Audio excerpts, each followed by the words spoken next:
President Trump abruptly suspended his wide-ranging threat to deport millions of undocumented immigrants starting Sunday, demanding that Democrats and Republicans forge a plan to staunch the record flows of asylum-seeking families across the southern border into the United States. Trump had announced the raids Monday in a surprise tweet that ignited a frenzy of fear in immigrant communities nationwide and drew criticism from law enforcement and elected officials in California, New York and other states. Then, in a move that has become a hallmark of his chaotic presidency, he reversed the plan in a tweet Saturday, mere hours before the raids were to begin. Trump tweeted that he had delayed the illegal immigration removal process deportation for 2 weeks to see if the Democrats and Republicans can get together and work out a solution to the asylum and loophole problems at the southern border.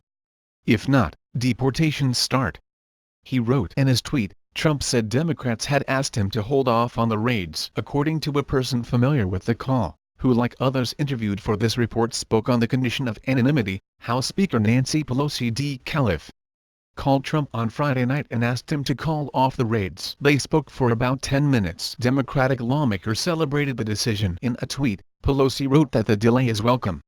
Families belong together, she tweeted. Trump's 11th-hour reversal and warning to Democrats mirrored his strategy earlier this month to push the Mexican government to launch a crackdown on Central American migrants passing through that country en route to the United States, postponing for 45 days his threat to impose tariffs. Since the June 7 agreement, Mexico has deployed elements of its National Guard to the country's southern border and has arrested more migrants. Unauthorized border crossings into the United States have shown signs of decline for the first time this year. Trump administration officials had sought to cement those efforts with ramped-up enforcement in the interior of the United States, although the actual plans were to target thousands of migrant family members, not millions. Democratic city officials, who had spoken out strongly against the tactic and launched efforts to aid residents, celebrated Trump's delay Saturday. Glad to hear, Houston Police Chief Art Acevedo, a member of the Homeland Security Advisory Council, tweeted Saturday. Rhetoric that causes fear and panic and pushes folks further into the dark places all at risk. But others, including Democratic presidential hopefuls, expressed frustration that Trump had frightened immigrants nationwide, making them fearful of going about their normal activities. These are people that came into the country illegally. They've been served and they've gone through a process. This process with the courts, and they have to be removed from the country. They will be removed from the country. It's having a very big effect on the border. The fact that we're taking them out. The people that came into the country illegally are going to be removed from the country. Everybody knows that. It starts, during the course of this next week, maybe even a little bit earlier than that. And again, everybody that came into the country illegally will be brought out of the country very illegally. Now, with that being said, the border is in much better shape. Mexico's doing a good job. We need Congress to fix the loopholes and fix asylum, and we will have the cleanest border there is. This was another bait and switch, New York Mayor Bill de Blasio told reporters after speaking at the South Carolina Democratic Party convention. He creates a crisis, and then he says, let's solve this crisis. Make a deal with me. It was ludicrous that he would ever be able to remove 11 million people from the United States of America. But the painful, cruel joke was that a lot of people felt a lot of fear over it. Who knows what he's going to do? Said former Congressman Beto O'Rourke D. Tex. Before speaking at the convention, what he's certainly attempting to accomplish is to distract us from the fact that there are kids today in border detention centers sleeping on cold concrete, with aluminum blankets, in the dirtiest, most inhumane conditions. U.S. Immigration and Customs Enforcement, which has planned the raids amid a highly unusual burst of publicity beforehand, called Saturday for tighter rules. No American citizen can get away with breaking the law or violating a court order, and neither should illegal aliens, said ICE spokeswoman Carol Danko. If Congress does not change the laws to ensure illegal aliens can be promptly removed at the southern border, there is no alternative but to continuously arrest these fugitive aliens in the interior.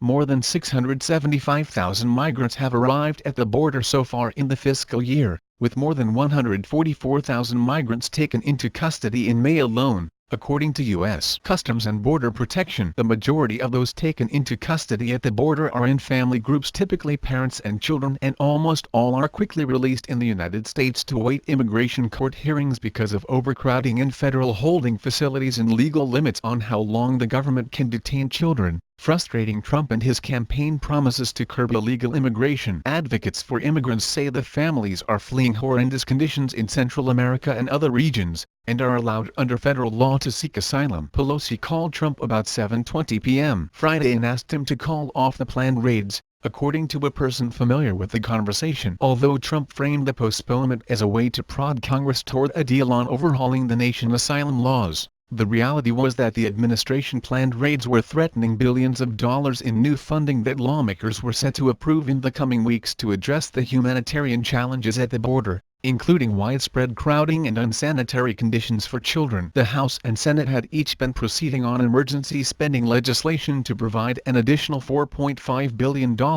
mostly for the Departments of Health and Human Services and Homeland Security. House Democrats formally introduced their package Friday, which is set for a vote Tuesday. A Senate panel approved its version in committee this week, and Senate Majority Leader Mitch McConnell had said he would put that bill up for a floor vote in the coming week. But members of the influential Congressional Hispanic Caucus already had been pushing for more restrictions on how the additional money could be spent and pointed to the planned raids as an example of immigration enforcement policy that they were vehemently opposed to funding. Had the raids gone ahead, they would have jeopardized the future of the emergency money that the Trump administration had requested from Congress weeks ago, Democratic lawmakers said. Rep. Joaquin Castro Tex, the chairman of the Congressional Hispanic Caucus, told the Washington Post on Saturday that the group was continuing to evaluate the House Democrats' border spending package through the weekend, but that Trump mass deportation threats complicated the process tremendously.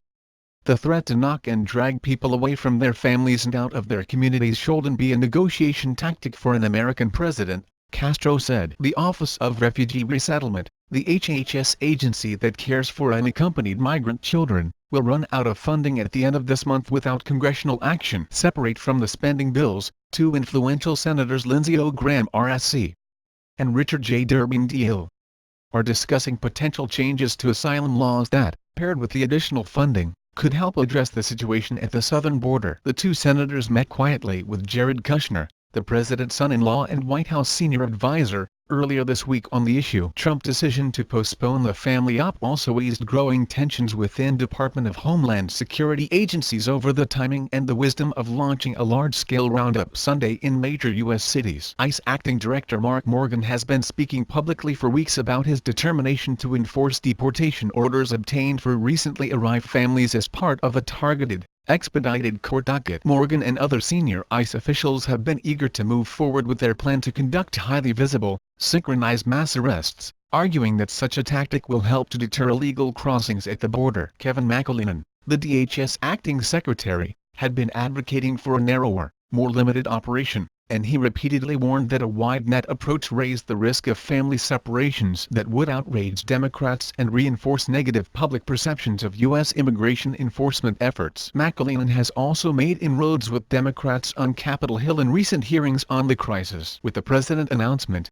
McAleenan appears to have prevailed in urging a delay to the family arrest plan in hopes of getting Democrats to agree to close loopholes in the U.S. immigration system that he and other DHS officials say are at the root of the crisis, because they allow parents who cross the border illegally with children to largely avoid detention and deportation.